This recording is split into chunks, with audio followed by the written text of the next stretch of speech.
Look at here. Another term is DNA probe. अब DNA probe का मतलब क्या होता है कि मान लीजिए क्राइम सीन से एक DNA कलेक्ट हुआ है।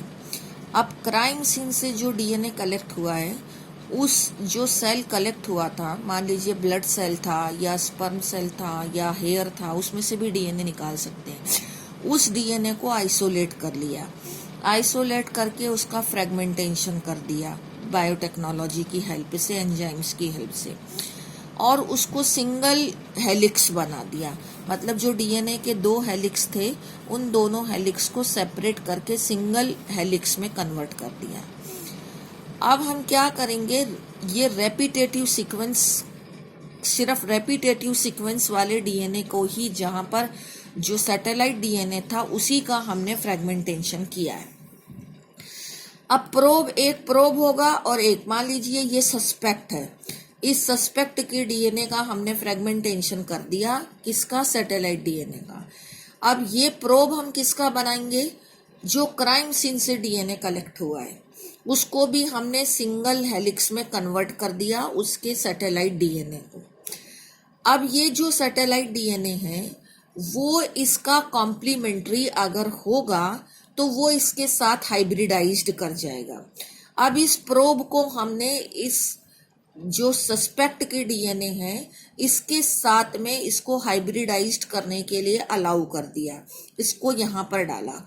अब इसका कॉम्प्लीमेंट्री डीएनए अगर यहाँ मिलेगा, अगर ये दोनों डीएनए मैच करते होंगे, एक दूसरे के कॉम्प्लीमेंट्री होंगे, तो ये इसके साथ हाइब्रिडाइज्ड, क्योंकि क्राइम सीन के ऊपर ही सस्पेक्ट गया है, अगर ये सस्पेक्ट सही है तो ये सस्पेक्ट क्राइम सीन पर गया है, और क्राइम सीन पर गया है तो क्राइम सीन पर जो सेल मिलेगी, वो सेल का जो डीएनए है वो इसके डीएनए का मैच होना चाहिए, और हमने इन दोनों को अलग अलग कर दिया, मतलब कि इसका एक स्ट्रैंड इसके स्ट्रैंड का कॉम्प्लीमेंट्री होना चाहिए, इसलिए हमने इसका प्रोब बना दिया। और प्रोब किसका बनाया है, सैटेलाइट डीएनए का ही।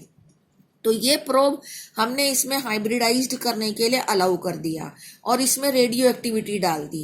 अगर ये इसके साथ हाइब्रिडाइज्ड हो जाता है, मतलब कि सस्पेक्ट का डीएनए जो क्राइम सीन से डीएनए मिला है उसके साथ कॉम्प्लीमेंटरिटी शो कर रहा है, इसीलिए वो उसके साथ हाइब्रिडाइज्ड हुआ है, मतलब ये इसी का डीएनए वहां पर है।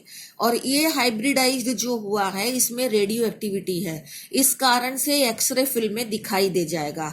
तो जहां जहां पर भी हाइब्रिडाइजेशन होगा, यहाँ हमने एक जगह हाइब्रिडाइजेशन करके दिखाया है, जहां जहां पर भी हाइब्रिडाइजेशन होगा वहां वहां इस तरह के स्ट्रैंड्स बन जाएंगे, इसी को ही डीएनए फिंगरप्रिंटिंग कहते हैं।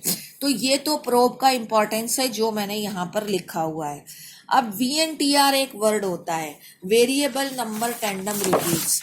वेरिएबल नंबर टैंडम रिपीट्स का मतलब होता है, जैसे ये रिपीट्स हैं, अब ये जो रिपीट्स हो रहे हैं, अब इसकी डेफिनेशन क्या होती है कि वेरिएबल नंबर टैंडम रिपीट्स का मतलब होता है these are repetitive sequences and these sequences are repeated, ठीक है ना, and they are suppose in one person they are repeated 10 times, so that in other person they will be repeated 16 times. तो ये variable number है। और tandem का मतलब है कि they are adjacent and they are coming one after the other, so that they are, these sequences are duplicated and they are coming one after other, so that they are called as tandem, and they are repeats, they are repeating tandemly one after the other and adjacent to each other, and their number is variable, so that they are called as variable number tandem repeats. These are nothing but, लेकिन वो जो mini satellite है वही mini satellite को भी variable number tandem repeats कहते हैं।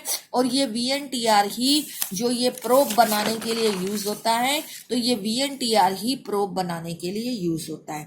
So this is from the notes and now I will be telling you from the book.